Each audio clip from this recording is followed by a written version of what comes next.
getting your finances in check is going to mitigate a lot of the stress of that risk. Okay. Yeah, you're prepped. Let's go. You're dialed. I'm locked, You're dialed, Frank. I'm ready to argue with you on any topic today.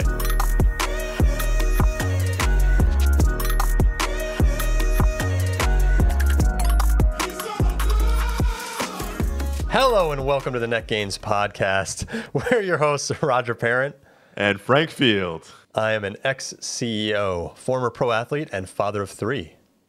I compete on the AVP Beach Volleyball Tour while working for one of Roger's companies. Frank and I are tired of the mental toughness gurus out there just telling people to push harder or that they're lazy. The truth is, the mind is a muscle, and you need to train it just like any other muscle. It doesn't happen overnight. And that's what we're trying to do here. We're trying to give you simple, digestible tips on how highly successful people train their minds. Be sure to like, subscribe, follow the podcast for more tips going forward. We release every week on Thursdays, or don't, because we love adversity. We love adversity, Frank. What are we talking about today? Why are you whispering? I don't know. It's more connection that way. Yeah, okay. Right. Today we're talking about taking big risks. So that's going to be the main theme of today. But first, before we get into that, I wanted to share something with our millions of listeners out there about our co-host, Roger Parent. So really quick, Roger, I'm going to Slack you a video. And just to give context for the listeners, for our millions of listeners out there, Roger Parent is now top 5% in the world in Fortnite no build. So everyone, round of applause for Roger. Since he retired, he has nothing to do anymore, so he just plays Fortnite all day. So Roger, we have a video here from a friend of ours, Jake. Shout out Jake Fleming. And play the video now.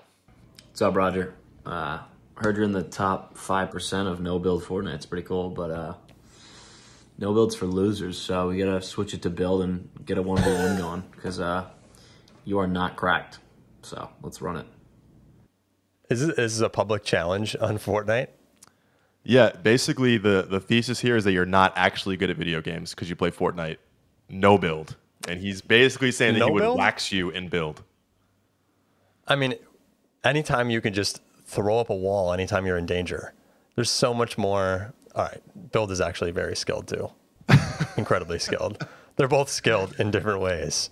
But I don't know. You talk all this game about how you're so good at video games, but you will never play Call of Duty with me, and you play Fortnite no build. All right, Call of Duty takes up 500 gigs on the PlayStation. That's just your to play excuse? one map, and you have to uninstall like every other game that you own. And then you start playing it, and you can't even like get into a game because the menus aren't into it at all. Oh my God! Stop, and then dude. you start playing it, and the hit detection is unfathomably bad. That's fair. But you're saying it's better in Fortnite? Yeah, it's way better. When I lose a fight in Fortnite, I'm like, 99% of the time, I'm like, I deserve to lose that fight.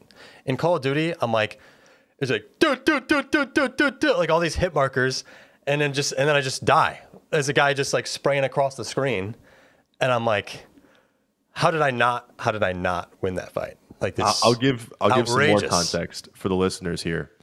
I've been asking Roger to play Warzone for I don't know how long, maybe like 2 years, legitimately like 2 years. And he played with Jake, who we just saw on video, and our other friend Matt, and they actually won the game with Matt and Jake going off, having a great game. Roger, 1 kill.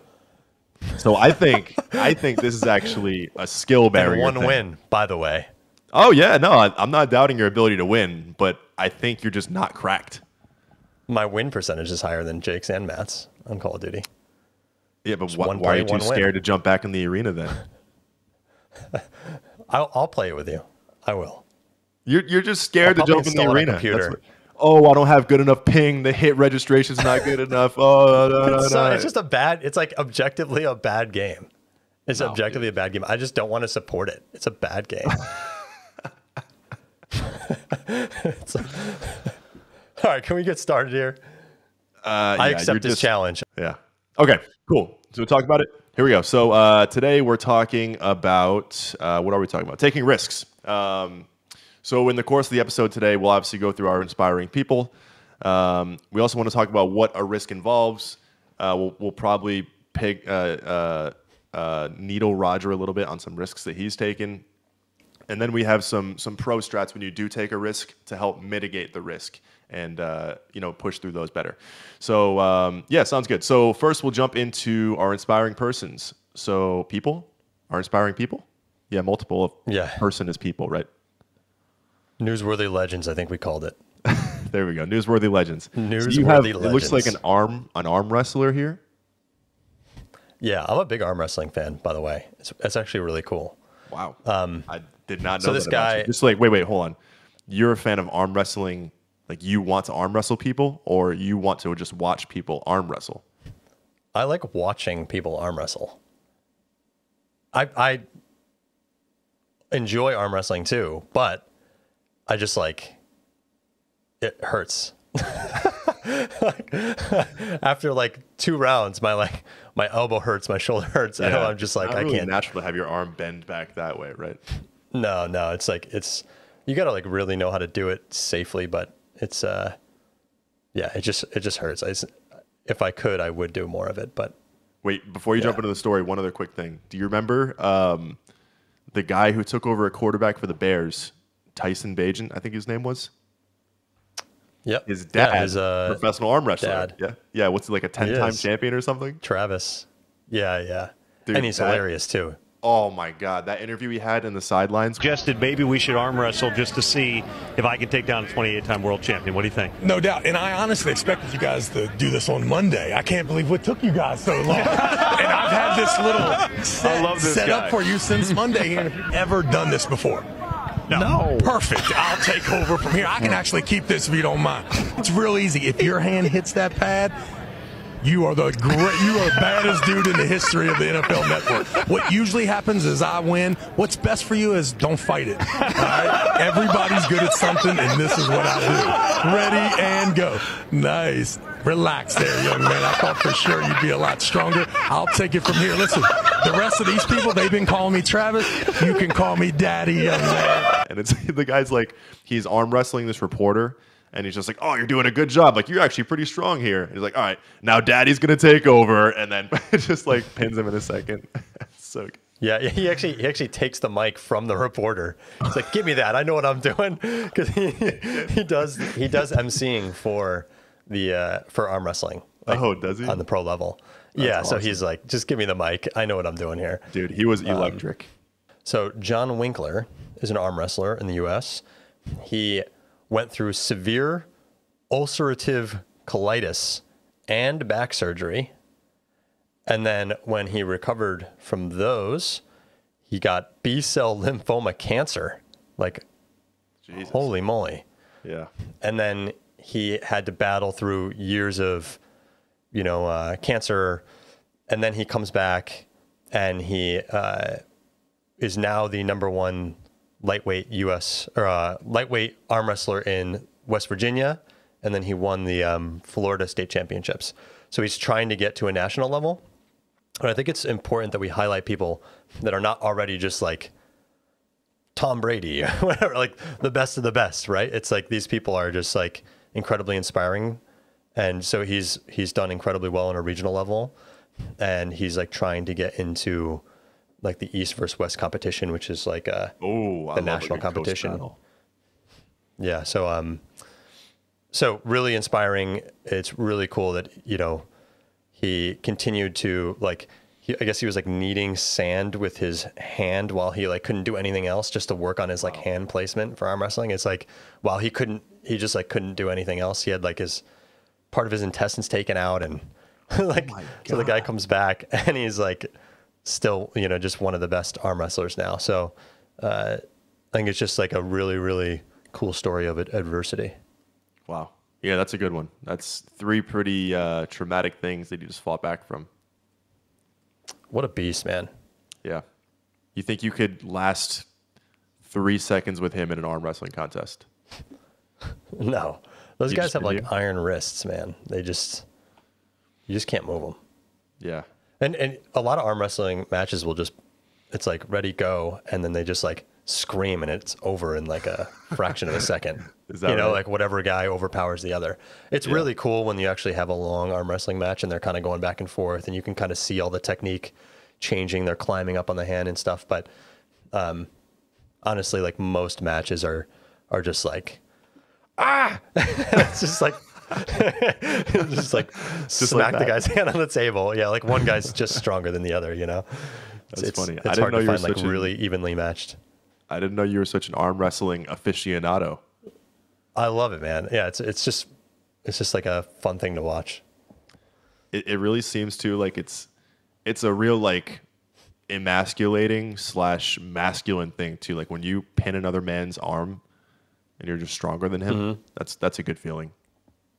Well, they actually call it like fighting, like it's hand fighting per se, because that's like the mindset you're trying to go in there with. Oh yeah. Like you're like I might into, like, die a fight. if I don't pin this guy. Yeah, I mean that's what you're trying to, I guess, try to think. But Yeah. anyway, what story you got for us today? All right, so mine's a little bit different than usual. This was from the World Economic Forum in Davos a few weeks ago. Maybe it'll be a month ago by the time this podcast releases. But Diva Aman joined the broadcast at the World Economic Forum from 350 meters below sea level. And I believe this was the deepest ever broadcast, you know, like the furthest below the surface anyone's been on a live broadcast. So they kind of like, after this happened at the forum, they kind of likened it to the Apollo 11 landing, where this was like a live feed from the moon when we first landed on the moon. And this was a live feed from below the surface. And there's actually some really interesting stats about, we really don't know anything about the bottom of the ocean, right? I mean, we've actually mapped more of Mars than we have the bottom of the ocean on our own planet, which is pretty crazy. And, you know, a lot of that comes from us just being land-based people. We don't necessarily like going under the water as much, but I don't know. I find like the Marianas Trench and stuff fascinating, just because we don't know anything that's down there, you know, and it's on our planet. Like, isn't that kind of crazy? We don't know anything about a lot of things. Yeah. Right? Like the only thing that Except keeps for mental toughness. Yeah, true. The only thing that keeps our egos so high as a species is the fact that we just know more than we used to know. Yeah. So we can always look back and be like, oh, we're so smart now. They were so dumb back then. And it's like, but we're still like 100 years from now, they're going to know more than us, you know, like now. Maybe even sooner now with technology, 10 years from now. Yeah, the rate of acceleration is insane. But yeah, I've thought about that like, we don't even know what's like so much about the ocean getting down there. And never mind this rock that we're all floating on. Yeah.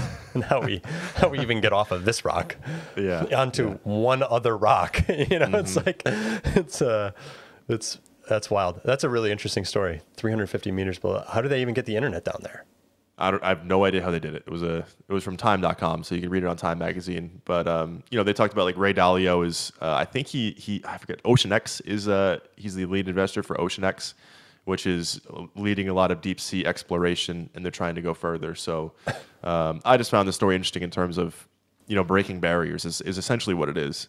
And we still have a long way to go in terms of what's below us, but we are breaking barriers. So we're making progress. Yeah, human innovation can be scary because it changes things or can destroy things along the way, but it's also like super exciting, right? Like when things are changing, and we're on the cusp of new technology and new things. It's actually like, it could be really cool. So that's a cool one. 350 meters below. And, you know, online with the topic today, taking a risk too, because I mean, shoot, so many things can go wrong when you're under the sea like that, and you just die, you know? If anything goes there's wrong, incredible pressure. you're That's dead. the issue. Yeah. I don't know if there's anything even down there. I don't know what's down there. I think there is. Stuff, and that's it. I think there is. I think life just finds a way to survive. So there's probably some like just crazy ass creatures down there. You know, we haven't, another thing in the audience. Like dinosaurs down there, basically. We haven't even mapped. I think they said 10%. We only know 10% of the species that are below a certain level of the ocean. And we don't even know if that's true because we haven't mapped all the species down there. So we know like nothing about what is on the seafloor. Yeah, that's crazy. Yeah. Anyway, what do you think? Risk taking? Yeah, let's jump right into it. Yeah. So first, we want to talk about kind of defining what is taking a risk. So, Roger, you laid out a couple things here. I guess I'll let you take what you think defining a risk is. Yeah, I think a risk in general is something that gets you outside your comfort zone, drives fear because you have something to lose, right? So you're making some sort of change, or you're performing some sort of action where there is a risk of losing something. And when I say there's a risk of losing something, it could be you could become embarrassed, you could lose money, you could lose time, you could lose something that you had built up could then come crashing down. So You mean like starting a podcast? Yeah. I will say, like, Imagine doing that. Jesus, what an idiot. Who would do that? I will say, like, it's difficult. I mean, this is our third episode. It's like hard to like just put yourself out there and be like, all right, like we're just going to jump on cameras, talk to each other, and just post it for everyone to see. Hope they like it. It's like, what's funny too is, like I was kind of okay with that, but I was like, we'll just kind of put it out in the ether and see what happens. And you're like, no. Like, we're going to put it on socials and then repost on our socials and text 200 people. And I'm like, all right, shoot, I guess we're going real big with this thing, huh? I mean, there's a quote from, well, I don't know where this quote is from, but Steve, my business partner, Steve Kozlongo, shout out Steve. Shout out Steve. Always says that how you do something is how you do everything. So like, if we're not full sending, what are we doing? I'm not going to just like lazily throw something up, even though it sort of seems like we've YOLO'd it. We put thought into it, and we have really tried to put our best foot forward. So whether it works out or not, who cares? I'm having a great time doing it, and I think so. That's what's so fun about it. But agreed. So my perspective on risk, I think, is a little bit different from yours, where I sort of see risk taking as, and it could be just because I'm old. And, like, to me, when you take a risk, I'm always trying to make my risks calculated risks, understand as much as possible, really calculate out the next step, try to understand what is the worst case scenario, and trying to have cushions or things in place where you can sort of like take risks differently based at different stages of life that you're at. So if you're young, you're living with your parents, you kind of have like, you don't have as much to lose, right? Like, you can still take risks, but you're not going to like lose the house that you have your kids in, like your family lives in, and like, or things like that you like, when risk gets so big that you could lose significant things. I think that's like, for me, it's all about like calculating it, where I think you might have a different thought on that. Yeah. I think in an ideal world, you could calculate every single piece of a risk, and like, this is how I have a step-by-step plan, X, Y, Z. If Y happens, then I'm going to pivot to, whatever. Right. But in the end, like, a risk is inherently a risk because it's risky. There you go. That was 3 risks in one sentence. How about that? So at some point, you just have to like commit and full send, and there's usually never a perfect time. Like, I think what you're kind of outlining is analysis paralysis, which you talk about all the time, right? And you could wait for the perfect moment. And when you're taking a risk, there never really is a perfect moment. And at some point, you have to just go for it. And it's good to have, like pillows, as you said, that you can fall on if it does break down, because a risk inherently might not work out. But at some point, you have to just do it, Mm-hmm. Yeah, what is it? Perfection is the enemy of progress. Yeah, bingo. We're just and I'll give you another one. A Napoleon quote. I think his quote is something like, "I'd rather have a good plan that we execute right now than the perfect plan that never happens," or something like that. And that was in terms of him like conquesting and battle plans. It's like just a good plan that we just go full send on, than the perfect plan that never happens. So I get your point. You basically don't want to get stuck with analysis paralysis and just like slow everything down. I think the best thing is to move fast and learn as you go. But to me, there's still a decision or an understanding that happens. I'll give you an example of just like, let's say you're working at some company and you're thinking of like leaving the company. I would just at least think about like your value to the company and what your value really is, because there's no employee in history that I've ever met that goes, you know what, I'm overpaid for my role. You know, I'm making too much, you know, it's like, I'm overpaid here. So I need to, you know, just like figure out a way to drive more value because I'm getting paid so well, right? Like no employee ever thinks like that. We inherently all have this bias with ourselves that we think that that we're just so valuable that we could just go anywhere and do anything. And that maybe that isn't the case in some circumstances. So I think just for me, it's not necessarily about like analyzing everything. There is a piece of that I would definitely do at this stage in my life more than most. But I think it's more about just do a little self-reflection prior to taking your big risks, because, you know, understand that what your real value is that you're providing. And when you make that risk, like what are your chances of success? Because some people might just have like no chance in certain situations. You know, it's like, and this is where like that, I wouldn't leave your career to just go be a professional Fortnite player right now. I thought you were going to say volleyball. It's like, oh God, here we go. Yeah. Here comes the talk. Yeah. No, it's just, you get the point. It's like the amount of time and effort it takes to do that is, you know, just might not make sense for some people. Yeah, but you know what though? You know what I mean? Personally, when I can associate a % chance of success to something, I actually feel way more confident about it.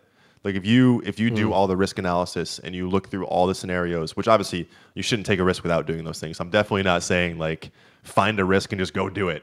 You know what I mean? Like you 100% need to lay out how to do it. But if you find that like, all right, here's all the risk factors, here's what could happen, and I have like a 30% chance of succeeding, I actually love hearing that, you know? Because instead of some arbitrary number, like I might succeed, like what does might mean, you know? But if I have a 30% chance, I love those odds. And that means that 3 out of 10 times I can make this work. And then just through sheer willpower, you can kind of, you know, push that 30%, maybe even higher if you want to. You know, I was going to say that is like, can you take the 30% now and have the mindset to say, I'm going to make that 60%. I'm the 30%. Right? Yeah. Yeah. The 30% natural. The other 30% is going to be pure will and grit for me to figure this out. There's also something to be said about like, it's not necessarily a bad thing if you just take a risk, fail, and like you'll learn so much so fast that you then can apply to your next risk or venture. And I guess that's kind of a segue. We could probably go on that for a while more because obviously my perspective is the right one. Roger's way overthinking this. You just have to at some point just take the risk, right? Fair. But no, I mean, you've obviously taken a lot of risk. You've started 2 companies now, or I don't know how many companies you've started, maybe 6. If we count like all your companies, it might be like 6 or 7. I've had a bunch of failed ones. Yeah, but that's good, right? So I don't tell you about those though. Yeah, Garrett, scrub that out. Actually, we'll take that out of the podcast. But yeah, obviously, when you start a company, you have to go through a lot of risks, and to scale a company, there's even more risks. So I don't know if you have a story that you want to share in terms of what one of those looked like for you. Maybe you can go through the risk analysis that you went through doing it, and then at some point you had to say yes or no, right? Yeah, so I think like the story of like sort of how I started a company and got out of, I don't know if I'd call it corporate America or just kind of like grinding in a job that I wasn't happy with, shows how I took a risk personally, and doesn't mean that everyone has to do it this way. But my story is basically that I worked for a company prior to starting Digital Position. I was trying to prove my value while there. And so they were paying an agency something like 200 grand a year to manage their PPC ads. I come in as an entry-level employee. My goal, communicated to the employer, was I want to achieve getting to a 6-figure salary. And at the time I was making 40 grand. And, you know, and I was clear about it. Yeah. And I said, you know, I don't feel that I'm just entitled to it. I'm going to prove to you over years that I'm worth it. Right. And I want to show you that. So like, I was clear about those expectations sort of going into the role. Remember, those are the days, actually, not to cut you off, but when a 6-figure salary actually meant you could have some upward mobility in life. Man, those were the days. Crazy, dude. Yeah, inflation. Yeah, so I ended up transitioning that PPC account in-house. I took it over myself, and I was able to hire a person beneath me who was helping me manage the account. In the first year of managing, we improved their bottom line by $1 million through that account. And then, Woo! And that was 2.5 years into my employment there. I was making $42,848. I went in for a significant bump. So this was year 2, basically. So I went from 40 to 43, basically. Went in for a huge bump. And they gave me the quote unquote largest raise they have ever given. And that was a 7.29% raise. And I want to read this, like, and Garrett could put it up on the screen because it's just like the type of stuff that I created companies to backlash against. And this was after increasing their bottom line by $1 million, right? Yeah. So I won't read the whole thing, but like, it was basically like a lot of like good. And then they said, Roger has made much progress with past challenges of working more with the team as one unit and understanding the complexities of our business. Roger should still be mindful, though, that there is always room for improvement, without any definition of what that is. Maintaining awareness of where to prioritize and deprioritize his focus will be a continuous improvement I'd like to see. Like, it was like completely meaningless. And I kept this performance review. I literally kept it, and it's on the screen. And I was just like, you know what? After that raise, I was making 49 or whatever. And I was like, all right, I'll never get to where I want to get here. But I knew that their alternative was to pay $200,000 a year to an agency to manage it instead of me. Right. So I knew the leverage I had. I understood the situation I was in. And so I took a big risk, but understanding my leverage of saying, guys, I'm going to go out on my own and do my own thing. So I gave my 2 weeks notice. And when I did that, I said, by the way, I really love working with you guys. Always kept a great relationship with them. Would love to continue to support you guys, but I'm going to be building my own thing while I'm doing this. Knowing that what was their alternative, right? And so they actually decided to pay me more for 20 hours a week. So I effectively over doubled my salary from the risk and just trying to retain that. And then I worked with them for another like 5-6 years. So the point is that while taking more business on top of that, right? Yep. And I was able to take more business, and then I was able to hire people. And then here we are now with, having built the company and somehow bringing you on throughout that process. What a mistake that was. I don't know what I was thinking there. So yeah, I think the big thing is just getting across the fact that like I took a risk, a significant risk. I mean, I had 45 grand of student debt. I had a mortgage. I had 2 car payments. Like I couldn't afford like no income. I would have lost my house, but I was in a very unique position that I wasn't sure would last forever. And, and that sort of pushed me out to take that risk, which ended up paying off significantly. Right. But they could have just said, nope, we're going to go to another agency. We're going to hire someone else in-house, whatever, And that's a really interesting way to go about that too, because as I think I'd heard that story a while ago, but as I'm hearing you go through it, I was thinking like, oh, he has this leverage of what's their alternative? Pay 200 grand to an agency, right? So I actually thought you were going to go back in that story and then be like, well, I'm going to leave unless you increase my salary or something like that.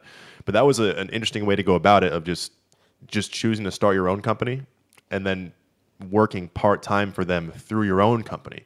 Was that something, I mean, I guess you probably wanted to be an entrepreneur anyway, but was that something you had already had in mind, or how did you even come up with this out of the box idea, you know?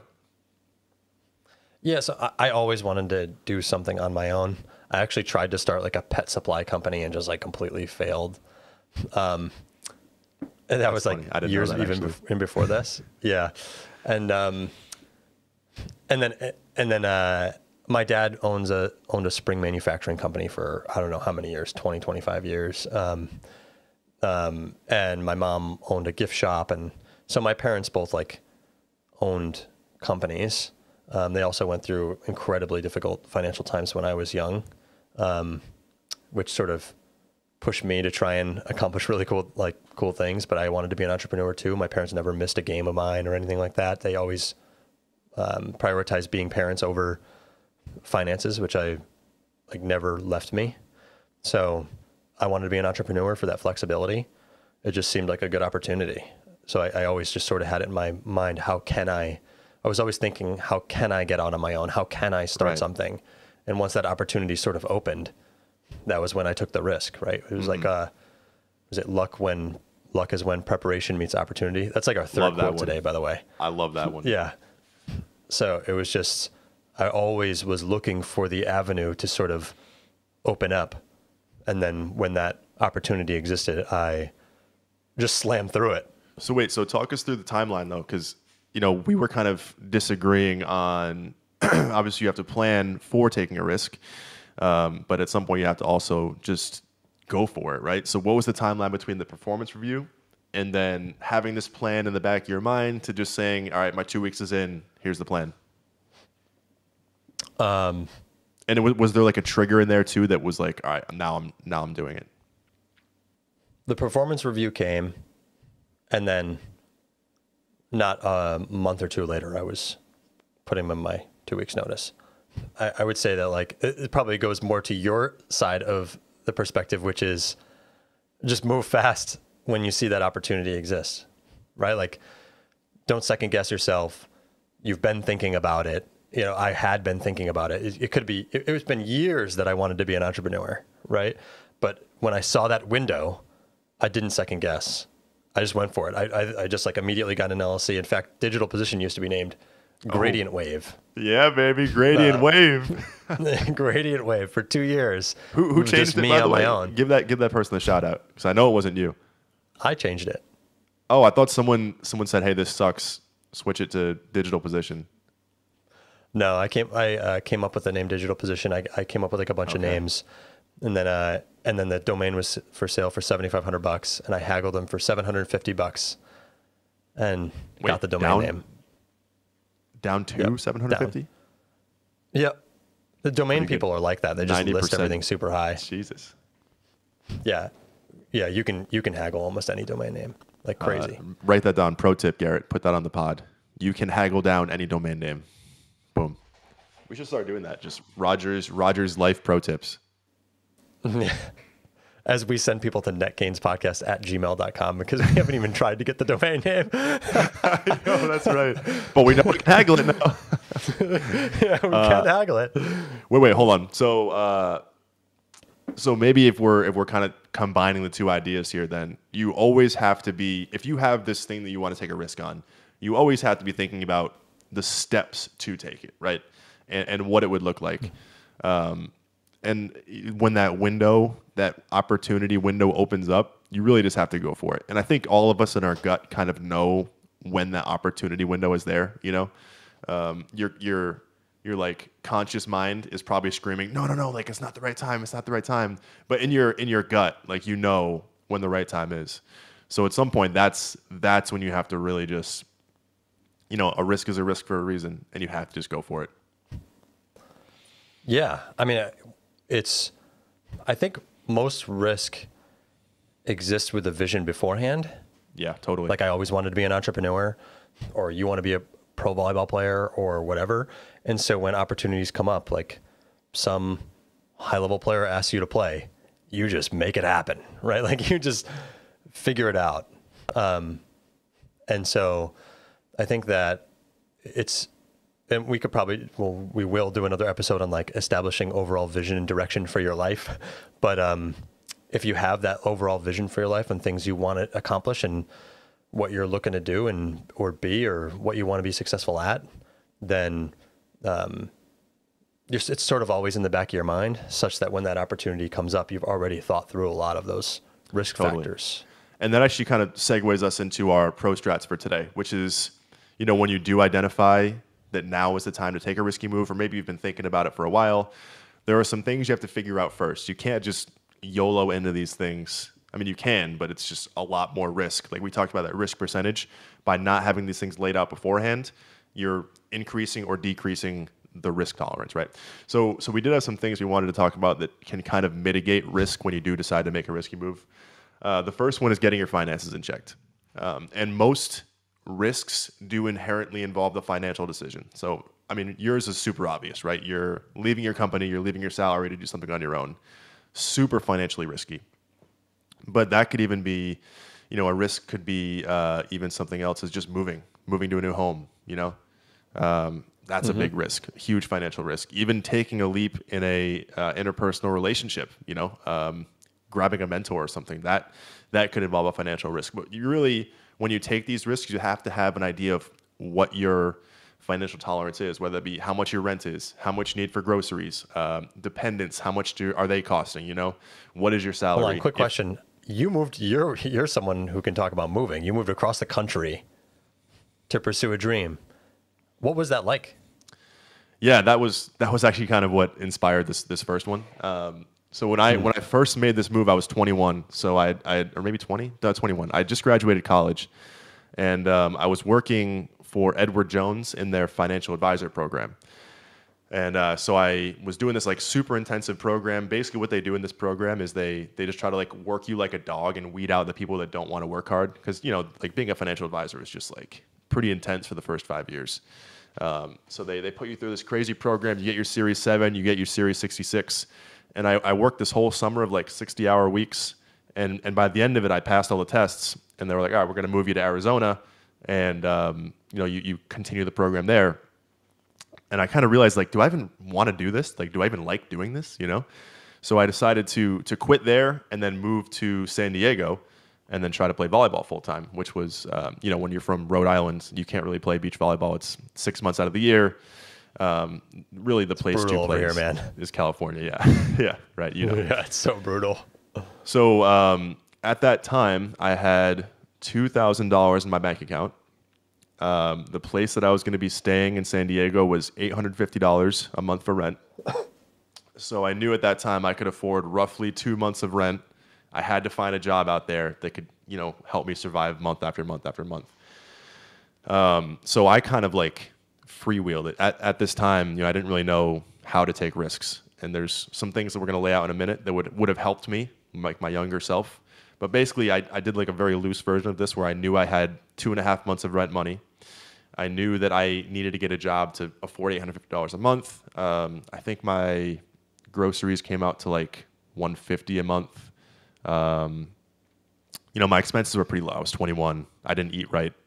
You can keep expenses pretty low when you're a 21-year-old bachelor. But that was the number one thing that I wish I had done a better job of, was like, here's my risk tolerance financially. Here's the salary that I want to have to be able to travel for these tournaments and, afford better supplements. And I kind of went for like the bottom of that tier, as opposed to a more aggressive tier of what I would need to do financially. Look at you now. Now you have $1,000 in your bank account. I know. Well, actually, I just paid for a flight, so now I'm down to $600. Actually, there's one note I want to make in there. I'm going to just say something that is like the employer in me speaking, and just through my career experience. If you work at somebody else's company, explain to them, make sure it's abundantly clear what you're trying to accomplish.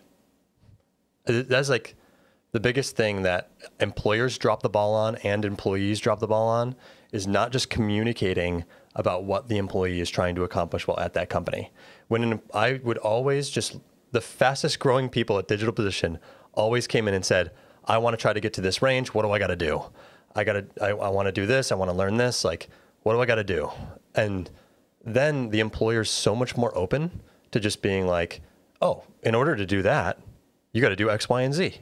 And then everyone's on the same page. Now, if you do X, Y, and Z and then you don't get the reward, then you might want to find another employer. But I think that's just like sorry for the sidebar here, but it's like such a missed opportunity between so many employee-employer relationships. The people all have all these hidden, quiet expectations about what they're looking for. It's like, it never hurts you, from my experience, to say, hey, I'm looking to accomplish X, Y, and Z. What can I do to accomplish it? I want to earn it. I don't think very few employers would be like, oh, I don't want this person on my team. Like, that's like a really driven person. That's one of the let me ask you great this, signs. because this is like kind of we're going off the rails here. But as an employer you've been in many hiring processes, I know someone in my life who is they're applying for jobs right now, and they have a passion outside of work, which is their main focus. And we're kind of going back and forth like, damn, do you tell the employers that this is really not your main focus? This is like a means to your other real focus? Or is that something that you kind of have to finesse on the side?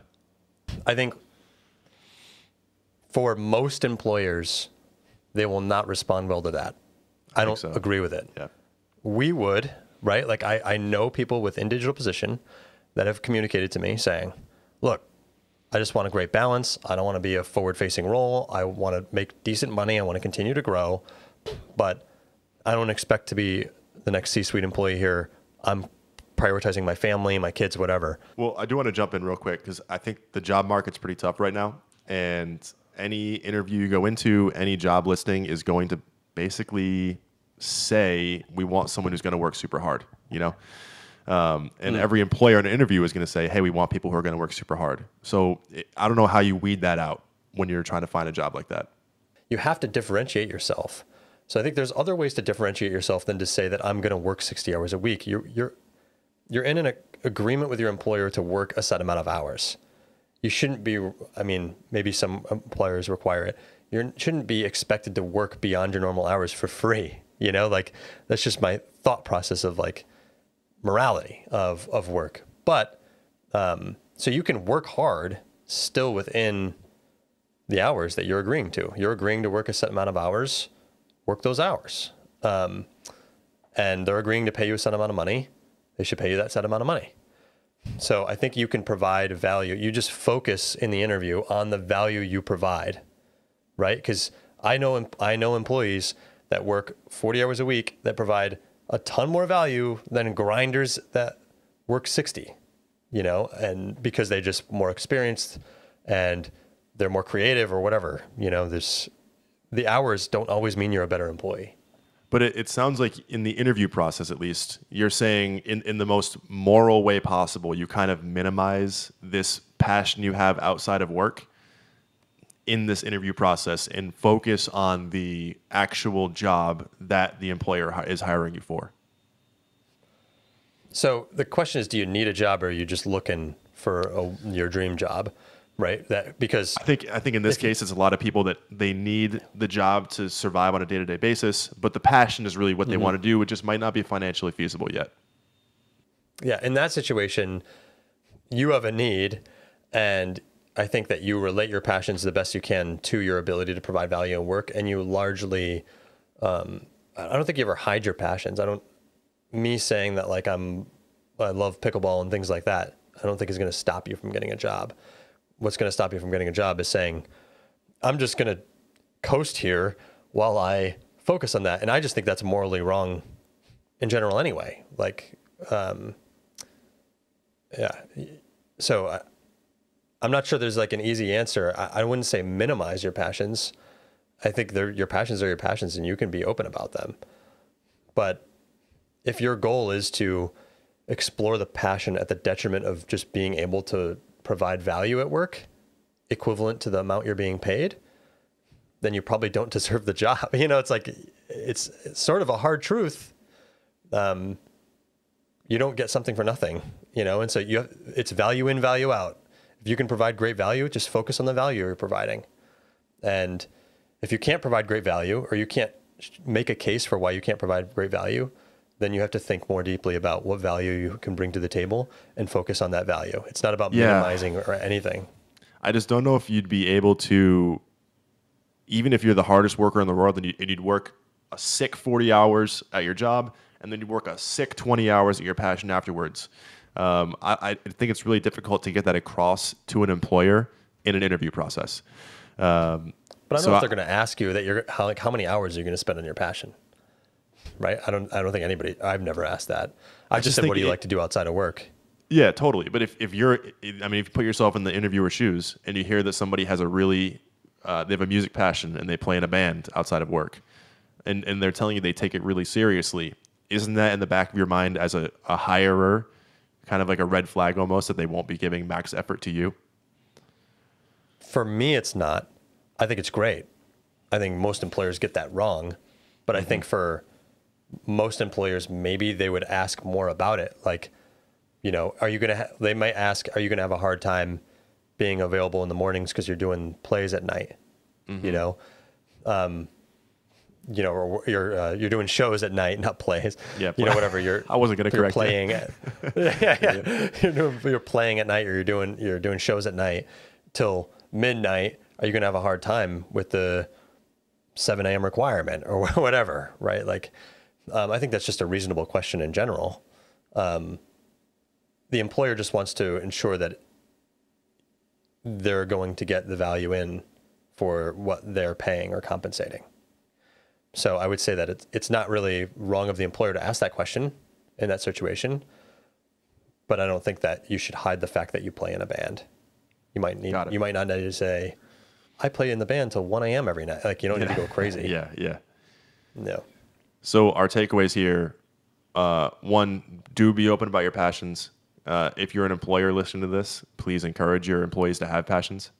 Or two, work a digital position because they'll encourage you to pursue whatever passion you want to.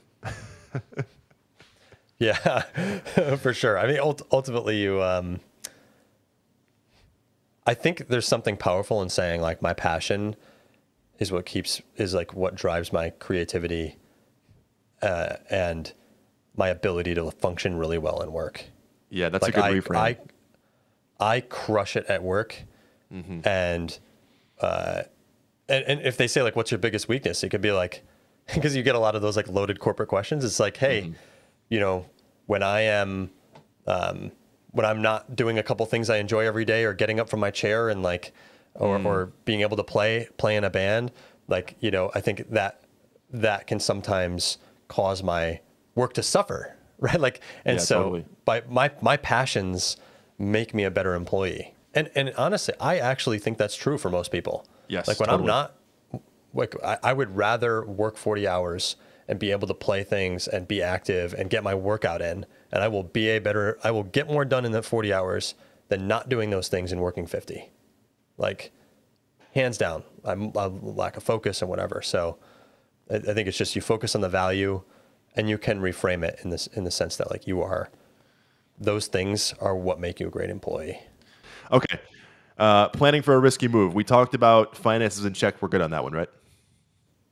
Yep.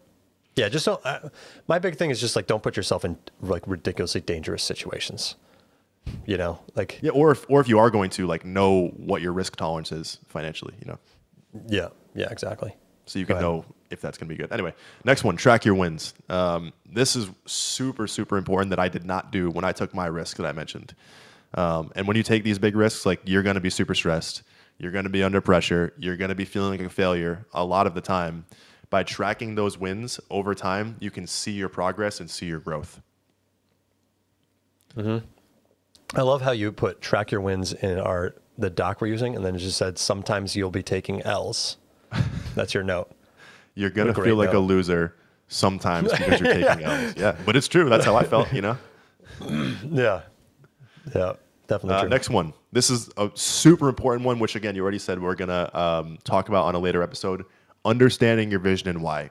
And it's kind of a leaping point off the last one when you are feeling like a loser, or you are feeling like you're taking a lot of L's, and why are you actually doing this in the first place? Understanding your vision and why is so, so crucial to just having the motivation to do that hard thing the same day, or the next day, and the next day, and the next day. Totally. And that's definitely an episode of itself. Yeah, There's you a want lot to there.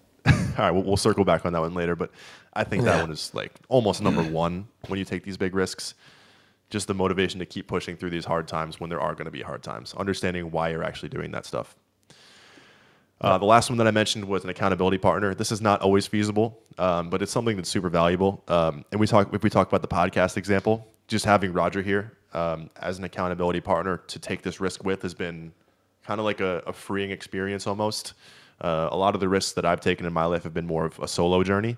And now it's been really cool to have you here. And it's like, all right, well, this guy's locked in with me. Then we're just ride or die, you know?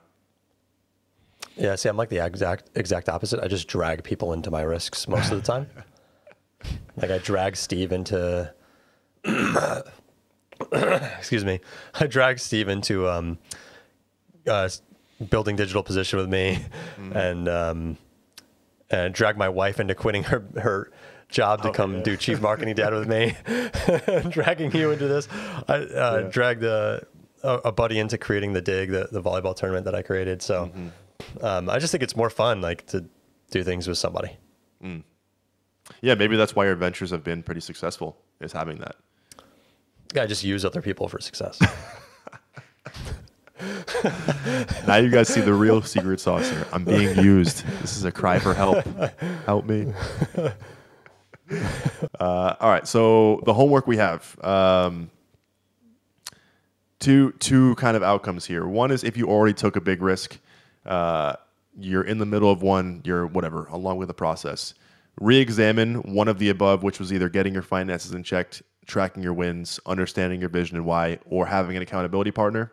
Re-examine the above and get super locked in on it. Personally, I'd recommend the vision and why piece because, again, I feel like that's so important for just having the ability to push through these tough things every day. But choose one of those things and re-examine if you are making that a big enough part of your journey. Yeah, so it's just revisiting the risks you took and reevaluating such that you can either learn for a new risk or refine the risk that you took, I would say. And the second piece is for the people that are thinking about taking that risk but have not taken it yet. And if you're one of these people, YOLO, baby. Just do YOLO. Shoot us an email, netgainspodcast@gmail.com. You can find us on all the socials too. If you want to talk through that, we might even read some on the podcast and do some live advice. I don't know. Who knows where this podcast is going to go. But if you are one of those people that has not yet taken that risk, let's combo this with the previous episode. Does that thing that you haven't yet taken a risk on really matter to you? Is it worth giving a bleep about, as we talked about last episode? If yes, then look deeper, understand your why, and write it down. Like, does this thing that I want to take a risk on really matter? If yes, whatever, find your why. If no, then honestly, it's probably okay to mentally move past that. We talked about this in the last episode. Like, there's a lot of things that we're maybe mentally wasting our bandwidth on that don't really matter to us. And I think for a lot of people, there are these risks that they always think about taking or regret not doing that maybe aren't even aligned with where you're at in your own personal journey, So if you align with that too, then it might be okay to just move past it. Love that. We got two motivational quotes today. But again, like, you want to do yours and I'll do mine? Close that thought for the homework. If you are one of those people that are the yes, you want to take a risk, like, this is the podcast for you. Let's get you locked in. Love that. Let's get it. Yeah, go with your quote first because mine's better. Fair. So one of the things that risk is so linked to is fear, right? Like there's a fear of taking a risk because there's a fear of losing something. So my quote was way more relatable, which is the greatest joys in life are just beyond our greatest fears. Will Smith. I don't know why I didn't even want to say the guy, but character now, yeah. yeah. But I love that quote. I say it all the time. The greatest joys in life are just beyond our greatest fears, and that's like, I think Will Smith said it after skydiving, where he was like, it was the scariest thing ever for me, but after doing it, it was the most blissful experience I've ever gone through. It was so unique, and so I think that's where that quote came from. It's incredible. Cool. Yeah, I think without knowing it, my quote from shout out T.S. Eliot, I think he's a writer. Don't ask me, dude. I haven't read a book forever. T.S. Eliot, he did something. I know that. Is T.S. Eliot even a person? T.S. Eliot. He is a man. Okay. Anyway, quote from T.S. Eliot: "Only those who risk going too far can possibly find out how far it is possible to go." Kind of like along the similar vein, you don't really know what you're capable of until you actually find out what you're capable of. And that's a lot of times involving something that you're not comfortable with and involving something that takes a big risk. But when you do those things and then come through in the end, you get this inner confidence of finding out how far you really can go. So I love that one. Yeah, that's a great one too. And there's so much learning in risk taking. Mm-hmm. So much learning, right? That you just, because you're doing something new and unexpected, the risk exists because you're doing something that you could lose something or something new. You're jumping into something new. So that's just doing something new is scary for a lot of people. But that is where the best learning is. And then you look back on it typically and go, wow, that was like, whether or not it worked out, I learned so much from that experience. Sweet. Well, shout out to everybody that listened. We're obviously grateful for everybody who listens. Hopefully this helped one person. Hopefully at least one person decides to go out and take a risk this week. Go do something crazy. Take a risk. And after that, we will see you on episode 4. Yo!